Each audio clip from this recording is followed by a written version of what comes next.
Hello बच्चों, नमस्कार। सी language learning series में आपका स्वागत है।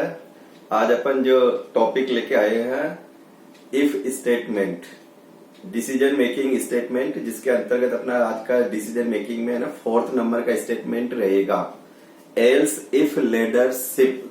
इससे पहले अपन ने इफ के 3 डिफरेंट फॉर्मेट पढ़ चुके, जिसमें अपन ने पढ़ा अब तक सिंपल इफ, जिसमें एक कंडीशंस एक अल्टरनेट।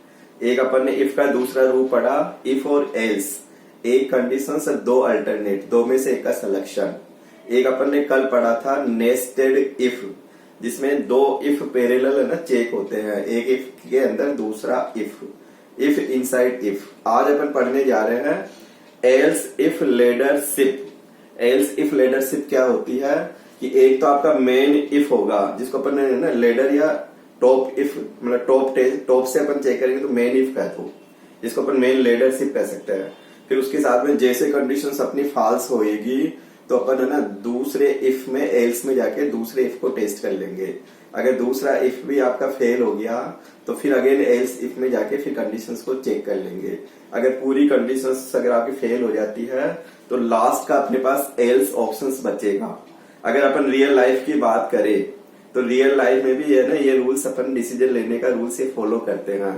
फॉर एग्जाम्पल, जैसे आप अपना रिजल्ट्स देखते हो, अब रिजल्ट्स आपका मान लो कि फर्स्ट डिवीजन वाले कॉलम्स में मिल गया तो आपका है ना डिसीजन हो गया, और आप है ना उसको चेक करने का जो रूल्स है वो क्लोज कर दोगे।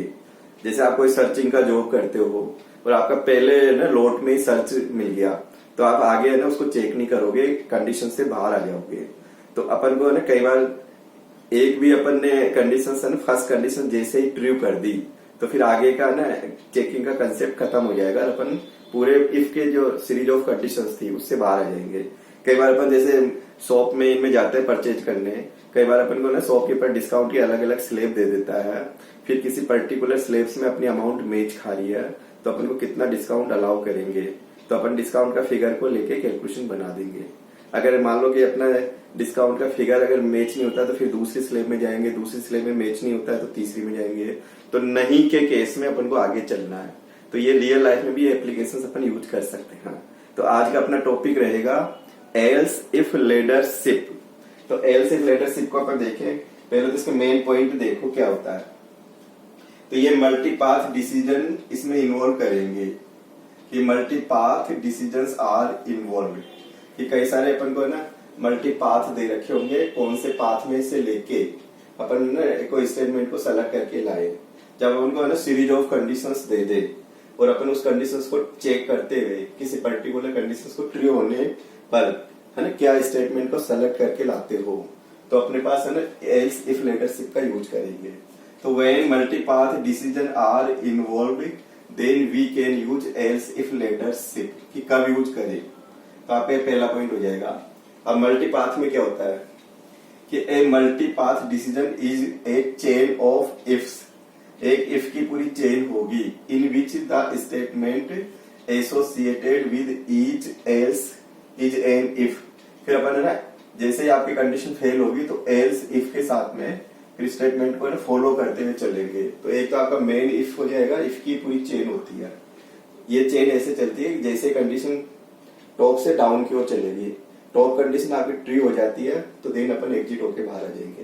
तो एल्स इज एन इफ, तो ये प्रत्येक एल्स इफ के साथ में कंडीशंस रहेगी, उसके फिर साथ में स्टेटमेंट का पूरा एसोसिएटेड, उस कंडीशन से रिलेटेड स्टेटमेंट एसोसिएटेड रहेगा, साथ में रहेगा। मतलब in else if ladder the condition are evaluated top से कंडीशंस अपन है ना इवेल्युएटेड करेंगे। यानी एक आपका मेन इफ से शुरू कर दो, कंडीशंस लगा दो, कंडीशंस सही होती है तो इफ से एसोसिएटेड जो भी स्टेटमेंट है ट्रू वाला, उस ब्लॉक को एग्जीक्यूट करके सीधे इस कंडीशंस की सीरीज से बाहर आ जाओ। अगर टॉप कंडीशंस फेल हो जाती है यानी फॉल्स हो जाती है तो अपन नेक्स्ट एल्स इफ के साथ में फिर अपन एक कंडीशंस बना देंगे। तो अब इफ कंडीशंस 1 इज ट्रू तो देन स्टेटमेंट एसोसिएटेड, मतलब ट्रू के साथ में जो भी स्टेटमेंट एसोसिएटेड रहेगा विद इट एग्जीक्यूटेड, जैसे कंडीशन सही होगी, सही होने का जो भी ब्लॉक है उसको एग्जीक्यूट करके ये एग्जिट हो जाएगा। फिर if conditions one is false, false होता है तो फिर अपन नेक्स्ट कंडीशंस एल्स इफ के साथ में चेक करेंगे। एल्स लगाओ, गैप दो, फिर इफ। एल्स अपने आप में सेपरेट कीवर्ड है, इफ अपने आप में सेपरेट कीवर्ड है।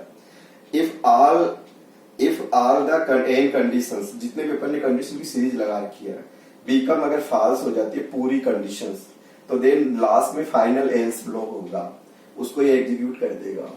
फिर it takes the following general form. इसकी जनरल फॉर्म क्या होती है? तो सिंपल से कहने का ये मतलब हो गया, एक तो आपका मेन इफ रहेगा, जिस जो कहेगा आप उसका टॉप या लेडर शिप कर दो उसको। फिर जैसे कंडीशन फेल होगी तो नेक्स्ट एल्स इफ हो जाएगा, फिर कंडीशन फेल होगी तो नेक्स्ट एल्स इफ में जाके फिर कंडीशन चलेगी। ऑल इफ अगर पूरी कंडीशन फेल हो जाती है तो फिर अपना एल्स वाला लास्ट का ब्लॉक एग्जीक्यूट होगा। इसमें यह रूल्स है कि जैसे आप कंडीशन सही कर दोगे तो पूरी कंडीशन की सीरीज से अपन बाहर आ जाएंगे, लीडरशिप से जो कंस्ट्रक्ट किया मैंने उससे अपन बाहर आ जाएंगे। ये रूल्स थोड़ा सा याद रखने का है। अब इसका एक जनरल सिंटेक्स देखें कि कोडिंग में इसका क्या रूल रेगुलेशन है। तो कोडिंग का रूल रेगुलेशन देखोगे तो सबसे पहले ये कंडीशंस यहां से चेक करेगा। इफ ये कंडीशंस यहां से टॉप फर्स्ट नंबर की कंडीशन आ गई तो ये यहां से टॉप स्टार्ट हो गई, यहां से टॉप लेवल है ये। तो कंडीशन अगर सही हो गई तो इसको लेता हुआ सीधा बाहर आएगा, बाहर आके स्टेटमेंट एक्स को फॉलो करेगा। यानी जैसे कंडीशन सही होती है स्टेटमेंट वन एग्जीक्यूट होके देन एग्जिट होके बाहर आ जाएगा। अगर ये कंडीशन फेल हो जाती है तो फेल को कैसे समझेगा कंप्यूटर? तो एल्स, एल्स का मतलब होता है अदरवाइज। एल्स का मतलब हो गया अन्यथा। कंडीशन सही होगी तो ये काम करो, कंडीशन गलत होगी तो आगे जाओ। फिर आगे जाके मैं क्या करूं? आगे जाके फिर एल्स के साथ में दूसरी कंडीशंस लगा दो। अगर कंडीशन फेल हो गई तो एल्स में आके कंडीशंस नंबर 2 पे आ जाएगा। और कंडीशंस अगर 2 अगर ट्रू हो गई तो ये ट्रू हो गई तो इस स्टेटमेंट को लेके ये सीधा बाहर आ जाएगा। अगर ये कंडीशन सेकंड नंबर की कंडीशन फेल हो जाती है फिर क्या करें? फिर आगे अगर कोई कंडीशंस दे रखी है तो उसको फिर यार अप्लाई करो। तो सेकंड नंबर की कंडीशन अगर फेल हो जाती है तो एल्स इफ कंडीशंस नंबर 3 को चेक करेंगे। अगर ये सही हो जाती है तो अपन इस स्टेटमेंट 3 को लेके सीधा बाहर आ जाएंगे, स्टेटमेंट एक्स को फॉलो करेंगे अपन। अगर ये तीनों कंडीशंस फेल हो गई, अपन ने लिखा हुआ ना कि if all the N condition become false तो देन द फाइनल एल्स है ना स्टेटमेंट एग्जीक्यूटेड। तो ये फाइनल एल्स स्टेटमेंट ये एग्जीक्यूट हो जाएगा, फिर कंडीशंस खत्म हो जाएगी। कि पूरी आपकी जो कंडीशंस की रेंज थी सब खत्म हो चुकी है। तो फिर लास्ट में एक ही अल्टरनेट बचेगा कि 3 कंडीशंस चेक कर ले, चौथी कंडीशंस क्या होगी तो लास्ट का एल्स होगा, कंडीशन क्लोज हो जाएगी, स्टेटमेंट 4 को लेके सीधा बाहर आएगा। तो एल्स इफ की एक लेडरशिप हो गई है, ये मेन इफ हो गया, ये लेडर कह दो, फिर ये else if else if else if. तो ऐसे चलती जाएगी कंडीशंस। ये डिपेंड करेगा कि कितने स्टेटमेंट आपके पास, कितने डिसीजन मेकिंग स्टेटमेंट है ना, या कितने मल्टीपल कंडीशन इन्वॉल्व है प्रोग्राम्स के अंदर। तो अपन को ये सिंटेक्स को फॉलो करते हुए अपन को ये रूल्स फॉलो करना होगा। तो ये अगर एक सिंगल स्टेटमेंट होता है ट्रू का तो फिर ब्रेसेस को भी अपन इग्नोर कर सकते हैं। अगर कोई भी इफ स्टेटमेंट है उस सिंगल स्टेटमेंट हो है ना एग्जीक्यूशन में तो देन ब्रेसेस को आप चाहे तो इग्नोर कर सकते हो। ऐसे लूप के अंदर भी अगर लूप है ओनली वन स्टेटमेंट रिपीटेशन का तो देन ब्रेसेस को अपन हटा सकते हैं। अगर लूप में मल्टीपल स्टेटमेंट आ जाए या इफ के ट्रू पोर्शन में मल्टीपल स्टेटमेंट आ जाए, इफ के एल्स पोर्शन में मल्टीपल स्टेटमेंट आ जाए तो देन फिर ब्रेसेस लगाना कंपलसरी है। इससे अपन को पता रहता है कि सही होने पर कितनी स्टेटमेंट अपन रन करना चाहते हैं। तो ये बिगिन क्लोज, फिर इफ का बिगिन क्लोज, फिर इफ का बिगिन क्लोज, इफ का बिगिन क्लोज। तो यहाँ पे 4 अपने पास मल्टी पाथ हो गए। तो कौन से पाथ में जाके आप अपना सिलेक्शन करके रिजल्ट्स लाओगे? तो अपन 1 को सेलेक्ट करेंगे, स्टेटमेंट 2 को सेलेक्ट करेंगे, स्टेटमेंट 3 को करेंगे, 4 को करेंगे और फिर एक्स पे आएंगे। तो 4 में से एक का सिलेक्शन करना होता है अपन को। तो ये कैसे करेगा? तो एल्स इफ की एक लेडरशिप हो जाती है। तो ये थोड़ा सिंटेक्स माइंड में याद रखो। तो ये इसकी है ना पूरे थ्योरेटिकल पॉइंट हो गए, इसका सिंटेक्स हो गया। अब अपन है ना इसका इस कंडीशंस का जो सिंटेक्स जो दे रखा है इसको एक है ना डायग्रामेटिकली समझे। तो डायग्रामेटिकली समझेंगे तो वो आपका है ना फ्लो चार्ट कहलाएगा कि एल्स इफ लेडरशिप का फ्लो चार्ट कैसे बनाएं। और फिर इसका एक एग्जांपल अपन देखें। अब अपन सिंटेक्स देख चुके, थ्योरेटिकल कंसेप्ट देख चुके, अब अपन को है ना एल्स इफ लीडरशिप का फ्लो चार्ट या स्ट्रक्चर कैसे बनेगा, डायग्राम्स, जिससे कि अपन को है ना इजी वे में एग्जीक्यूशन का थोड़ा सा नॉलेज हो जाए कि कैसे कंट्रोल का पूरा फ्लो होगा। तो अपन फ्लो चार्ट देखते हैं। तो सपोज आपका है ना ये हो गया आपका flow chart, flow chart of else if ladder, else if ladder का अपन फ्लो चार्ट बना रहे हैं। तो अपन है ना एक कंडीशन में सबसे टॉप लेवल पे कंडीशन में है ना एंट्री लेंगे। यहां से आपकी एंट्री चल रही है, ये एंट्री आपकी है ना कंडीशंस आ जाएगी। यहाँ पे पहली कंडीशंस आ गई, यहाँ पे टेस्ट कंडीशन, टेस्ट कंडीशन है ना 1 कह दो यहाँ पे। अब कंडीशन का रिजल्ट है ना यस या नो होगा। अब कंडीशन अगर ये ट्रू हो जाती है, कंडीशन अगर ये ट्रू हो जाती है और ये कंडीशन अगर फॉल्स हो जाती है तो फॉल्स पे अपन है ना इधर को फॉलो करेंगे, ट्रू में इस वाले ब्लॉक को मैं फॉलो करूंगा, इस वाले एरो को फॉलो कर रहा हूँ। तो एक एंट्री पॉइंट हो गया, 2 एग्जिट पॉइंट हो गया। या तो आप इधर जाओगे या इधर जाओगे डाउन में। तो अगर कंडीशन सही हो गई तो अपन है ना रिजल्ट्स को ले लेंगे, यहाँ पे रिजल्ट्स को ले लेंगे यहाँ और सीधा है ना बाहर आ जाएंगे। और कंडीशन अगर फॉल्स हो जाती है तो फिर अपन है ना दूसरी कंडीशन में प्रवेश करेंगे, ये दूसरी कंडीशन चेक कर लेंगे फॉल्स होने पर। तो यहाँ पे टेस्ट कंडीशन, टेस्ट कंडीशन 2, ये कंडीशन 2 आ जाएगी यहाँ पे। अब ये कंडीशन अगर सही हो गई तो सही होने पर अपन है ना स्टेटमेंट ले लेंगे। अगर ये कंडीशन सही हो गई तो यहाँ स्टेटमेंट को अपन एग्जीक्यूट करके सीधा बाहर आ जाएंगे।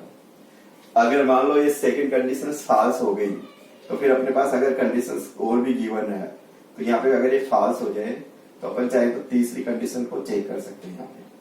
यहाँ पे तीसरी कंडीशन चेक कर लेंगे। टेस्ट कंडीशंस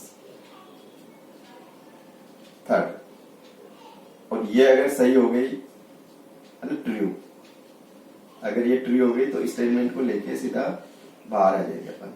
और ये कंडीशन अगर ये फॉल्स हो गई तो अगेन दूसरा स्टेटमेंट को लेके कंडीशन क्लोज कर देंगे, बाहर आ जाएंगे।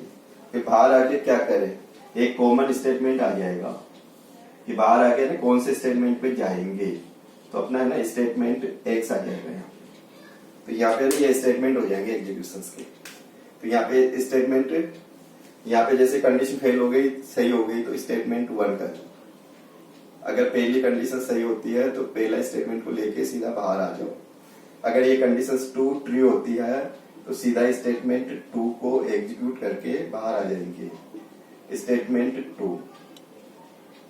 अगर ये कंडीशन 3rd नंबर की कंडीशन सही होती है तो स्टेटमेंट 3, इसको लेके बाहर आ जाऊंगा। अगर ये कंडीशन फेल हो जाती है, यहाँ पे ये कंडीशन अगर फॉल्स हो जाती है तो फिर मेरे पास 4th नंबर का स्टेटमेंट एग्जीक्यूट करूंगा मैं। यहाँ पे स्टेटमेंट 4, स्टेटमेंट 4 का है। फिर ये बाहर आके ना कहाँ जाए तो अपन है ना इससे जुड़ जाएंगे, स्टेटमेंट एक्स को फॉलो करेंगे। किसी भी ब्लॉक से आप बाहर आओगे तो सीधा स्टेटमेंट एक्स पे आओगे यहाँ पे। फिर एक्स के आगे अपन है ना आगे की स्ट्रीम में फॉलो करेंगे, आगे क्या चाहते हैं तो आगे रेगुलर स्ट्रीम आ जाएगी। तो इसका करने का मतलब हो गया कि फॉल्स पे अगर ये फॉल्स होता है तो आगे अपन है ना नेक्स्ट बढ़ते जाएंगे, कंडीशन पे कंडीशन चेक करते जाएंगे। और ट्रू पे एग्जिट हो गया। तो ये बिल्कुल इजी फ्लो चार्ट है। ये फॉल्स होती है कंडीशन पे कंडीशन लगाती है। जब जितनी कंडीशन दे रखी है क्वेश्चन में उतने अपन फॉलो कर लेंगे, है ना। फिर कंडीशन फर्स्ट सही होगी तो स्टेटमेंट 1 को लेके स्टेटमेंट एक्स पे ट्रांसफर हो जाएगा कंट्रोल का। कंडीशन 1 अगर फॉल्स हो गई तो कंडीशन 2 को चेक करेगा, फॉल्स को एल्स पे जाके कंडीशन 2 लगाएंगे। कंडीशन 2 नंबर ट्रू हो गई तो स्टेटमेंट 2 को इवेलुएट करके स्टेटमेंट एक्स पे आ जाएगा। कंडीशन 2 अगर फॉल्स हो गई तो स्टेटमेंट कंडीशन 3 को टेस्ट करेगा, कंडीशन सही हो गई तो स्टेटमेंट 3 को लेके एक्स को कंट्रोल फॉलो करेगा। कंडीशन 3 अगर फेल हो गई तो स्टेटमेंट 4 को लेके एक्स को फॉलो करेगा। तो ये इसका पूरा एग्जीक्यूशन का स्ट्रक्चर हो गया। अब अपन अगर इसका एक एग्जांपल देखें, अगर छोटा सा एग्जांपल देखें कि ये कंडीशंस कैसे फॉलो करें, तो अब देखो कि अपने पास मान लो कि ये अपन को एक है ना डिवीजन कैलकुलेट करनी है अपन को। जैसे अपन को है ना परसेंटेज गिवन है, परसेंटेज अपन को ये गिवन है, ये रीड कर लेंगे। अब कैलकुलेट द डिवीजन, है ना, यहाँ पे तुमको कैलकुलेट करना है डिवीजन का। तो अब कैसे करें? डिवीजन में अपन है ना फर्स्ट, सेकंड, थर्ड, या पास या फेल, ये अल्टरनेट लेके चलते हैं। तो फर्स्ट तो हो जाएगी कि परसेंटेज अगर आपके 60 से ऊपर है, इक्वल है, ये सेकंड डिवीजन हो जाएगी मतलब ये 48 से 60 के बीच, पास हो जाएगा 36 से 48 के बीच, और फेल हो जाएंगे बिलो 36। ये अलग अलग है ना, अपन को रेंज का क्राइटेरिया देते हैं। ये फर्स्ट डिवीजन कब होते हैं सबको पता है रूल्स। फर्स्ट डिवीजन के लिए 60 या 60 और ग्रेटर इतने परसेंटेज अगर बनती है तो फर्स्ट कहलाएंगे। फिर तुम कहोगे सेकंड कब होते हैं? 48 से स्टार्ट करते हुए, है ना, फिर 60 से बिलो, वो आपका सेकंड डिवीजन का क्राइटेरिया होगा। तुम कहोगे पास कब होते हैं? 36 से स्टार्ट करते हुए 48 से बिलो, तो वो आपका पास का क्राइटेरिया होगा। फेल कब होते हैं? जब अपन 36 से बिलो परसेंटेज लेके आते हैं। अब अगर मान लो कि कोई स्टूडेंट है, अब वो कहता है मेरे तो 65 परसेंटेज आ गई, तो फिर मैं कहूंगा ये फर्स्ट डिवीजन पास हो गया तो उसका है ना रिजल्ट से डिक्लेयर हो गया, तो फिर आगे अपन कंडीशन क्यों चेक करें? जैसे कई बार अपन को रिजल्ट चेक करते हैं अखबार में, अगर फर्स्ट स्टार्टिंग में रोल नंबर मिल गया तो फिर आप आगे थोड़ी चेक करोगे, आप तो कहोगे कंडीशन से बाहर आ गया, मैं पास हो गया। तो वही रूल या फॉलो कर लो। अब इस रूल को फॉलो कैसे करें? अब इसका एग्जाम्पल देखो, एग्जाम्पल अब अपन ने देखा, मान लो कि ये है ना परसेंटेज इसके नफ से ले लेंगे। मान लो ये अपने पास फ्लोट में है ना, ये परसेंटेज का एक वेरिएबल है। अब ये अपन ने ना स्कैन से ये डेटा रीड कर लिया कि ये स्कैन का होता है कि ये वैल्यू अपने पास ना कीबोर्ड से आ जाएगी। ये परसेंटेज का फिगर अपने पास आ गया है ना, छोटे अक्षर में लिखेंगे अपन, लोअर केस लेटर में लिखो, प्रैक्टिस वाला में। अब अपन को परसेंटेज के बेस पे डिवीजन बताना है। अब तुम कहोगे कैसे बताएं? तो रियल लाइफ में जैसे अपन कैलकुलेशन करते हैं ना, वैसा का वैसा रूल्स लगा दो। अब मैं कंडीशन लगा रहा हूं कि अगर परसेंटेज ग्रेटर देन 60 हो जाए, अब सब समझते हैं मैंने क्या लिखा है। तो अगर ये कंडीशन चेक हो गई, ये पूरी आपकी ये कंडीशन हो गई, कंडीशन फर्स्ट सब जानते हैं कि क्या कहता है ये।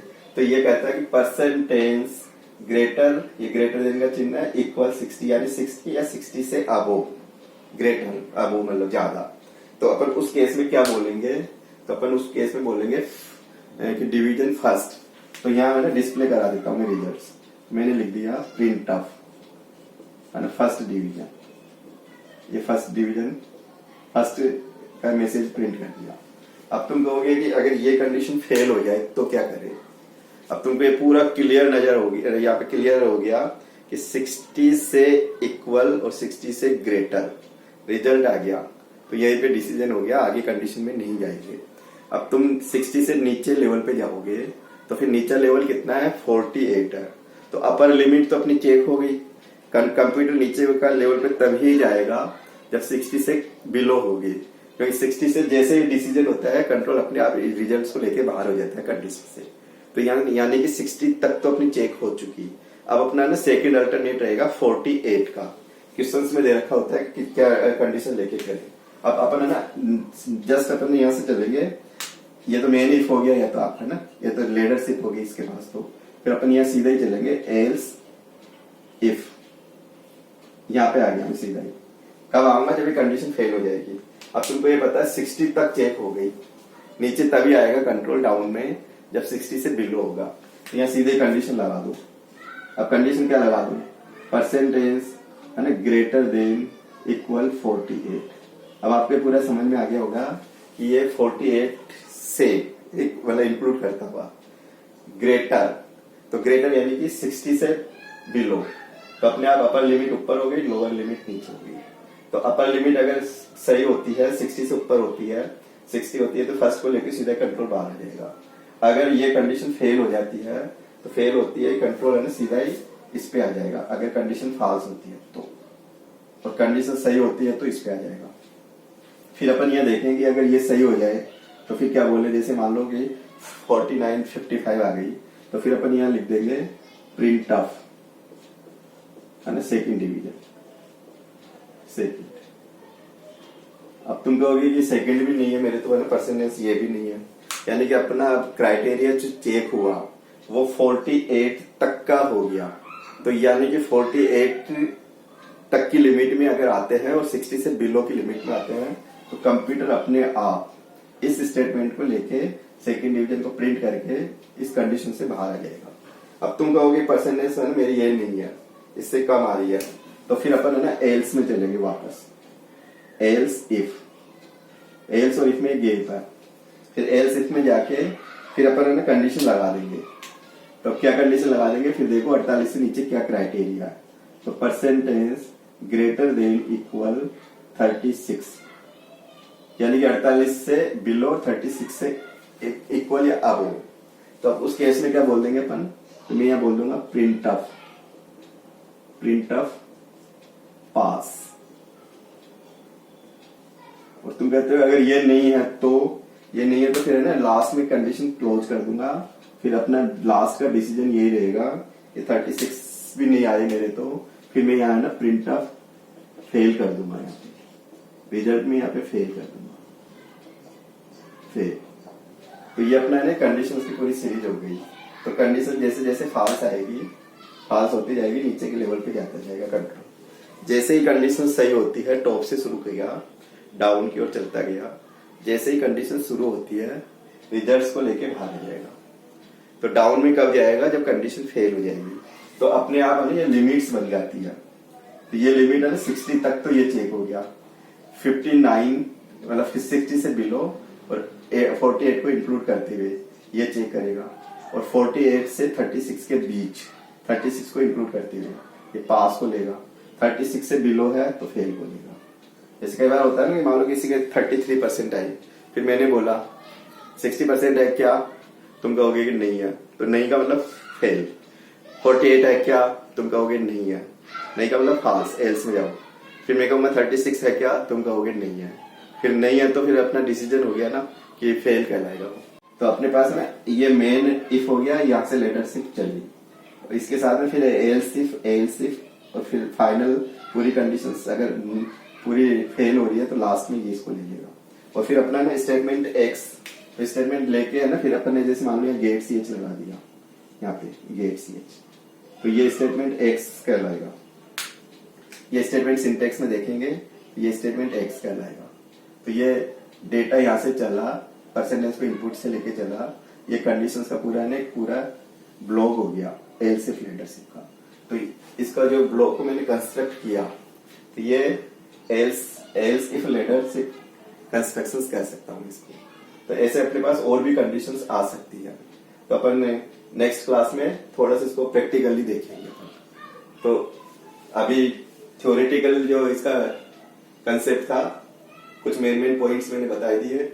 फिर आप सिंटेक्स दोगे कि कैसे इसका रूल्स को फॉलो करेंगे, है ना, कोडिंग में कैसा इसका स्ट्रक्चर होगा। फिर अपन इसका डायग्रामेटिकली इसको पूरा बता सकते हैं कि डायग्राम के थ्रू है ना मल्टीपल कंडीशंस आती है, फॉल्स होने पर आगे इसको कैसे है ना लेके चलना, अपन को लीडरशिप कैसे बननी। तो एक मेन इफ से शुरू होती है, फिर ये लीडरशिप बन जाती है पूरी। तो ये आपका फ्लो चार्ट के थ्रू है ना पूरा एग्जीक्यूशन समझा दिया। फिर इसका एक एग्जाम्पल देना चाहो तो ये आपका ना एग्जाम्पल इस तरह से आप दे सकते हो। कल अपन नेस्टेड इफ में भी लार्जेस्ट नंबर का एक प्रोग्राम लिखा था जिसमें मिक्सअप हो गया दोनों का, उसमें नेस्टेड भी था, एल्स इफ लीडरशिप का भी कुछ पोर्शन था। एल्स में जाके अगर कंडीशंस आती है तो एल्स इफ लीडरशिप कहलाएगा। एल्स इफ लीडरशिप में भी कम से कम 2 और मोर कंडीशंस होनी चाहिए। तो अपन को है ना ये पूरा कंसेप्ट क्लियर हो जाना चाहिए। तो अगर आपको क्लास अच्छी लगे तो सब्सक्राइब जरूर करें, लाइक करें, शेयर करें, बेल आइकन पे क्लिक करें, जिससे कि आपको नेक्स्ट वीडियो का नोटिफिकेशन मिल जाए। तो अभी रेगुलर क्लासें आपकी चलती रहेगी। आज की क्लास को मैं यहीं पे एंड करूंगा। Thank you.